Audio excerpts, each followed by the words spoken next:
ભારત એક ખેતી પ્રધાન દેશ છે.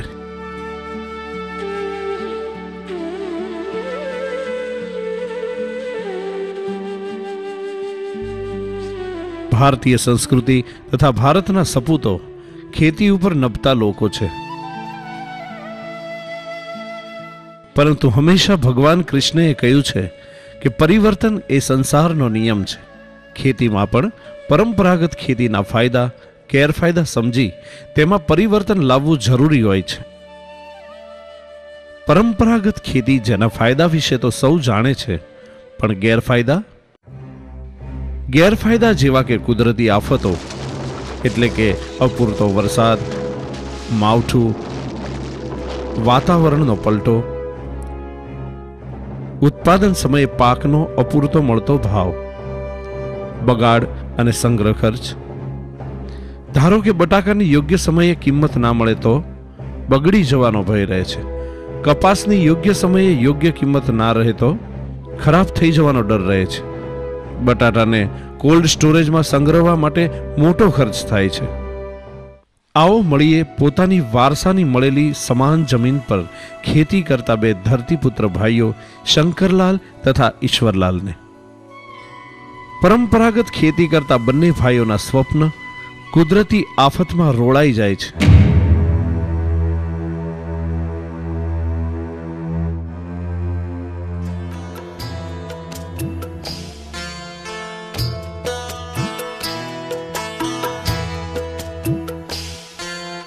શંકરલાલ તથા ઈશ્વરલાલ બંને ભાઈઓની મુલાકાત GK બાયોટેક એગ્રીકલ્ચરના ચેરમેન શ્રી મહેશભાઈ ખત્રી સાથે થાય છે.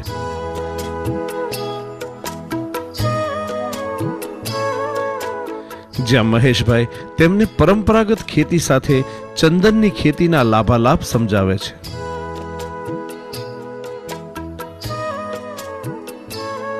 આ બધું બોગસ વસ્તુ છે, ભંગાર વસ્તુ છે, હું એમાં નથી માનતો.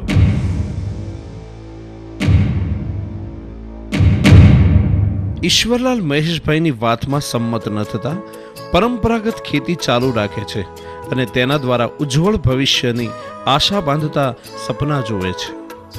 શંકરલાલ મહેશભાઈની વાત માની તેમના પત્ની સાથે ચંદનના વૃક્ષની વાવણી કરે છે. એ આ બાજુ જો, તારી પાછળ ઓલા પણ જો મેં કપાસ વાયા છે. નાનકા, તને ખબર નથી આ ખેતીમાં શું થવાનું છે. આ તો 2 વર્ષ 5 વર્ષ પછી આ જ ખેતી આગળ આવવાની છે. આ જો, આ તુવરનો છોડ છે, આ ચંદનનો છોડ છે. હું આ બધામાં માનતો નથી. આપણે તો કપાસ જ ઉગાડવાના. અરે તું માનતો થઈ જઈશ. આ રીતે વર્ષો વીતી રહ્યા છે.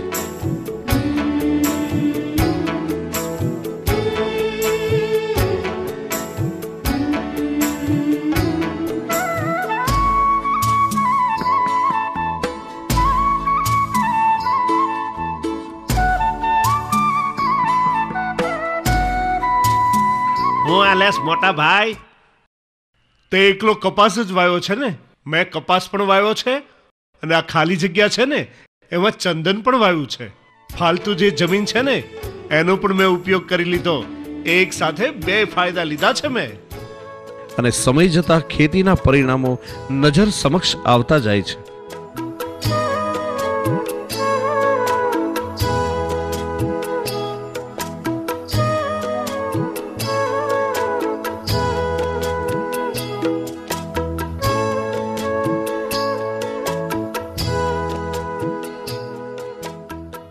આ તરફ ઈશ્વરલાલ પરંપરાગત ખેતી દ્વારા પોતાનું જીવન બરબાદ થતું જુએ છે.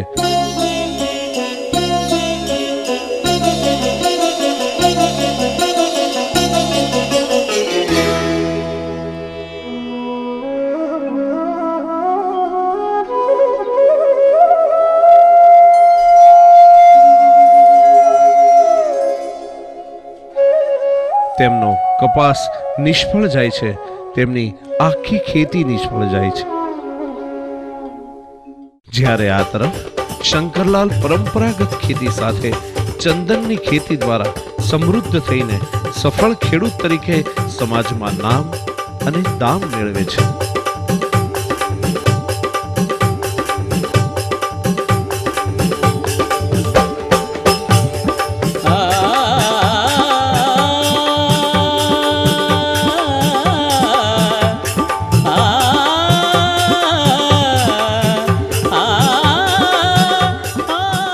હવે સમજાયું ને કે પરંપરાગત ખેતી સાથે અન્ય ખેતી એટલે કે ચંદનની ખેતી કેટલી લાભદાયક છે. આવો જાણીએ ચંદનની ખેતી કરી સમૃદ્ધ થતા ખેડૂતોની વાતો. પરંપરાગત ખેતી સાથે બીજી આપ કઈ કઈ ખેતી કરો છો? જેવી કે પપૈયા, કપાસ, દાડમ, કેળ. અચ્છા, કેળા ને એવું બધું કરો છો આપ. તો એ બધામાં આપને શું લાગ્યું એમ બીજી ખેતી કરતાં જે આપે પણ આને ડાયવર્સિફિકેશન જે કર્યું પપૈયા માટે કે કેળા માટે, તો એમાં શું લાગ્યું? એમાં રોગનું પ્રમાણ વધારે આવે છે, દવાઓનો ખર્ચ વધારે આવે છે, મજૂરી ખર્ચો વધારે આવે છે. બરાબર છે. એની સામે ઉત્પાદન ઓછું મળે. અચ્છા, તો હવે આપણે જે ચંદનની ખેતી અપનાવી છે એ અપનાવવા પાછળનું કારણ શું છે? એ પણ એક પ્લાન્ટેશન છે. એમાં મજૂરોનો ખર્ચ ઓછો આવે છે, ખાતર દવાનો ખર્ચ ઓછો આવે છે અને આર્થિક રીતે લાંબા સમય ફાયદો થાય. તમારા કપાસના ખેતર છે, તો તમે કપાસની ખેતી સાથે ચંદનની ખેતી શા માટે કરી? ચંદનની ખેતી એટલા માટે કરી કે મજૂર અત્યારે મળતા નથી ને કપાસમાં મજૂરી વધારે પડશે એટલે લેબલના કારણે ચંદનની ખેતી કપાસ વચ્ચે કરી છે. અચ્છા, તમને ચંદનની ખેતી કરવી જોઈએ કે નહીં કરવી જોઈએ એવું તમારે ખેડૂતો માટે શું મેસેજ આપવો છે? ચંદન વાવવો જોઈએ એવી મેસેજ અમે આપીએ છીએ. ચંદન વાવવાથી શું ફાયદા થાય છે? એમાં મજૂરી ઓછી પડે અને મળતર વધારે મળે. સાથે કપાસની ખેતી અત્યારે અંદર ચાલુ જ છે, ભવિષ્યમાં વધારે નફો મળે એ માટે ચંદન કર્યો છે. શીલા ચાલુ ખેતીની સાથે સાથે તમે ચંદનની ખેતી કેમ અપનાવી? પેલી ખેતીમાં બહુ રોગચારો વધારે નહીં ફાયો છે અને આમાં રોગચારાનું પ્રમાણ ઓછું હોય છે અને નફાનું ધોરણ પણ આમાં વધારે હોય છે. એના માટે અમે આ ખેતી પાસ કરી છે. તમારી ખેતીનો અમુક ભાગ જે તમે આ ખેતી માટે ફાળવેલો છે, તો એવો કોઈ સંદેશ તમે બીજા ખેડૂતોને આપવા માંગો છો? હા, બીજા ખેડૂતો આવું છે એમને એ સંદેશ આપીએ છે કે પેલી ખેતી કરતાં આ સારી છે, તો આવવાનું વધારે એમ કે વાવેતર કરો. એટલે એ જે ખેતી કરો છો એ ભલે ચાલુ રાખો, પણ એક ભાગ તમે ઇન્વેસ્ટમેન્ટ તરીકે વાવો તો તમને સારો એવો ફાયદો થઈ શકે એવું તમારું કહેવું છે? હા, કેવું છે. જીકે બાયોટેક એગ્રીકલ્ચર તરફથી ખેડૂત મિત્રોને મારા નમસ્કાર.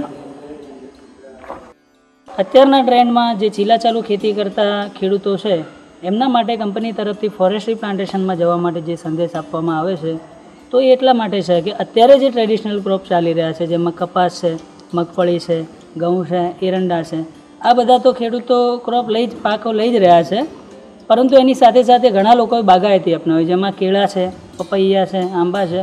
પરંતુ આ ચીલાચાલુ ખેતી તથા આ પ્રકારના બાગાયતી પાકો, આ બધાની અંદર એક લિમિટેશન રહેલી છે.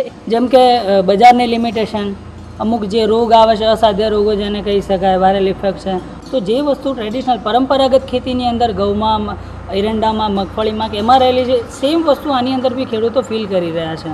તો જીકે બાયોટેક એગ્રીકલ્ચર તરફથી ફક્ત ફોરેસ્ટ્રી પ્લાન્ટ જેવા કે ચંદન, મહોગની, સાગ આવા પ્લાન્ટેશન જ કરાવવા પાછળનો હેતુ એ છે કે આમાં કોઈ બજારને કોઈ લિમિટેશન નડતી નથી. પ્લસ બીજા કોઈ રોગો જેવા કે વાયરલ ઇફેક્ટ છે કે કોઈ મિલીબગ જેવા રોગો છે કે એવા રોગો આની અંદર નડતા નથી, જેના કારણે ખેડૂત એક જ વખતનું રોકાણ કરી ખૂબ જ ઓછી માવજતે, ખૂબ જ ઓછા રોકાણમાં એક સારામાં સારો અમુક સમય બાદ સારામાં સારો ફાયદો મેળવી શકે છે. આ મારા ઉદ્દેશથી જીકે બાયોટેક એગ્રીકલ્ચર ફોરેસ્ટ્રી પ્લાન્ટમાં ફક્ત ડીલ કરે છે. તો કંપની તરફથી ખેડૂતો માટે એ સંદેશ છે કે તમારી ખેતીનો અમુક ભાગ જો તમે આવા પ્લાન્ટેશન માટે રોપવા તૈયાર હશો તો કંપનીની 100% શ્યોરિટી અને સપોર્ટ રહેશે, સારામાં સારા રોપા આપવાનો તથા એની પાછળનું માર્ગદર્શન અંત સુધી અપાવવાનો કંપનીનો નિર્ધાર છે. તો આના માટે ખેડૂતો માટે એ સંદેશ છે કે તમારી જમીનનો અમુક ભાગ જો તમે આના માટે ઇન્વેસ્ટ કરવા તૈયાર છો તો તમારું સારામાં સારું ભવિષ્ય, આર્થિક ભવિષ્ય બની શકે.